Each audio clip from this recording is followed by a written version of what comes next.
Finally, I can talk about something that isn't an early 90s arcade game starring Hulk Hogan. Oh, for funk's sake.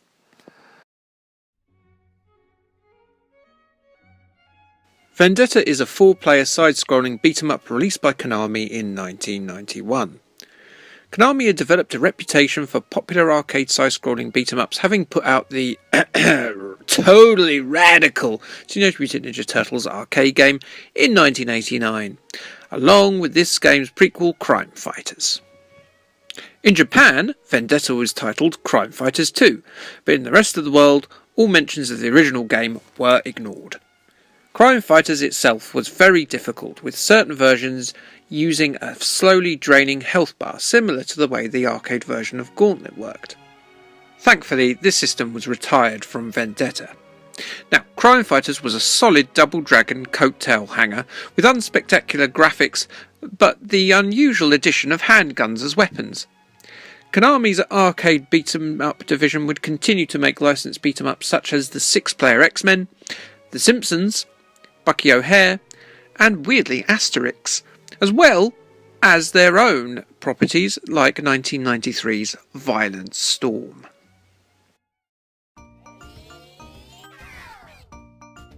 So let's have a look at this gang of reprobates then, shall we?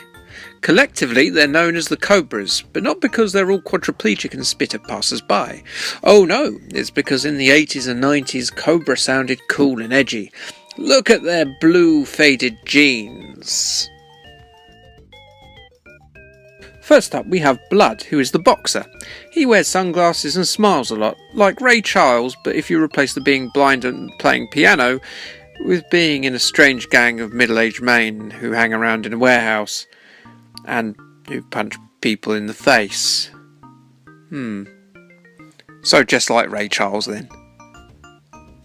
Probably. Then we have Sledge, I would imagine no relation to Percy, a military ex-convict who I suspect refuses to get on planes, overdoes the neck jewellery, and probably sadly pimps Snickers bars these days, until they got bored of him and replaced him with Joan Collins and Mr. Bean. Next up we have Boomer, the Aryan poster child who possibly looks a bit like Ivan Drago from Rocky IV, which makes me think that the Cobras are just a gang of Rocky's opponents that are kind of being bitter together, taking the piss out of that Get Carter film remake he did, and the 3 seashells from Demolition Man. Well, they screwed up with the name of the gang then. Cobra, that's the name of a Sylvester Stallone film. You idiots. And finally we have Hawk, who looks a lot like Windsor Davis. I'm just kidding, he's Hulk Hogan, isn't he? He's got a hole in his knee there, which makes me think he's probably into grunge at the time, what with it being 1991, though he never mentions a love of Alice in Chains during the game, because he's a character in an old arcade game, probably, designed to look like Hulk Hogan, and so there's probably not much time for that, with all the fisting going on. And I mean fisting in the punchy way, not in the, that way. Don't demonetise me. I'm not getting any money for this anyway. I've hardly got any viewers. Good.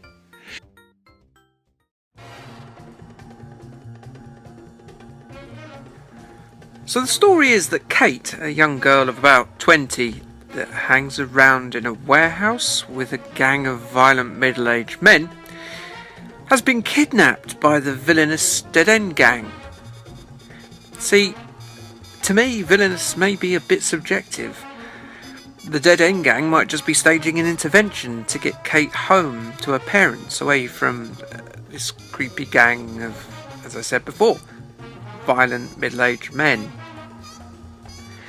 Anyway, so the Cobras have to fight through multiple levels in order to get Kate back from the evil Dead End gang and their villainous leader Faust. Now the beat 'em up is standard fare with the boss rush at the end of the game. We have to fight all the bosses and a lift stage just before you fight the final boss, but it does have some original ideas that are not used elsewhere. Vendetta has 2 buttons, punch and kick, which for the time were quite unusual.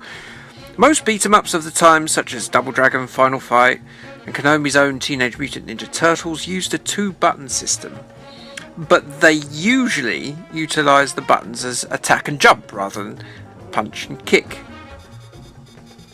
Enemies can be grappled, such as in other franchises, but there's also the option to give them a bloody good shoeing on the ground too. Look, you can even knock this defenceless man into the sea and his watery grave. Remember, we're the good guys. There's a large array of weapons to use against the hordes too, such as knives, bricks, baseball bats, this bit's great, chains, barrels that roll over opponents, this daft bucket, a whip, a cactus, a bag of flour, and a bloody shotgun. That's a bit much, isn't it? I just thought you were going to go and rough them up a bit. We're the good guys, remember? Good guys. Here, have this Molotov cocktail, you shite guzzling piglet. The game is full of nice little touches. Look at this guy puking up after a bout of the old fisticuffs about his person. And this bit where you kick the legs off this scaffold, causing severe brain damage to the chap underneath. What fun! The graphics are a significant step up from its underwhelming forebear for Crime Fighters. That said, there's no real memorable character designs like Poison or Sodom in Final Fight, or a Bobo in Double Dragon. Though I think the first stage boss, Buzzsaw Bravado, is kinda neat. I'm not sure what they were thinking about with the design for the end of game boss Faust, but as Final Fight had you fighting a guy in a wheelchair, I guess the design is fair enough. Other than that, it's a bit of a mixed bag. You got your standard street toughs, this fat Rey Mysterio man, the dominatrix with the obligatory bouncy jugs, and a man in S&M gear whose one form of attack is to dry hump sexually assault you. What? Yes, the Japanese version of Vendetta featured these chaps, who attack you with sodomy. Just buggery, that's their only attack. And if you're not close enough, well, they do this. Thankfully, these guys were censored out of most versions of Vendetta, as they certainly are one of the more outrageously offensive enemy types I've seen in any game ever. Vendetta exemplified a Konami arcade division at the top of their game. It's inventive, great to control, and has a fair difficulty for an arcade release.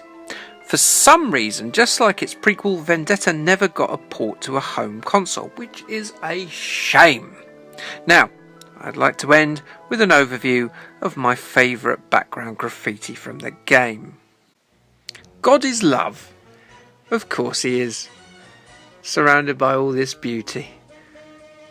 The beauty of violence. Thanks God. Sod it! And yeah, this bit appears just before the really controversial gay guys appear. Sod it indeed. No-go area for pigs, or as I read it first, no-geria for pigs, which is a wonderful disease that they get where they start itching while they oink, and that's how you get pork scratchings. Well, to really push the point home with this section, they put a hot dog in the bin there, so the pig knows not to go near where the graffiti warns it, so it's very good. Graffiti died. With this game, yes, probably it did. Good thing Banksy bought it back. Phones are evil, yeah. And for some reason, here's a mention of Robert Kilroy Silk, who notorious graffiti artist back in his TV presenting and UKIP days, of course. And the Jam Man, yes, the Jam Man, making his preserves in these tough streets of like Harlem or wherever this game's set. Should do some research really, shouldn't I? But yeah, makes a mean curd. Thanks, Jam Man. This graffiti's really low to the ground. It says mad. I presume it's some very angry dwarves. Sorry, little people. Christ, that's offensive. Should probably cut that out. Sorry. I love the Hobbit films. Oh Christ, that didn't help. Vince is innocent, pigs.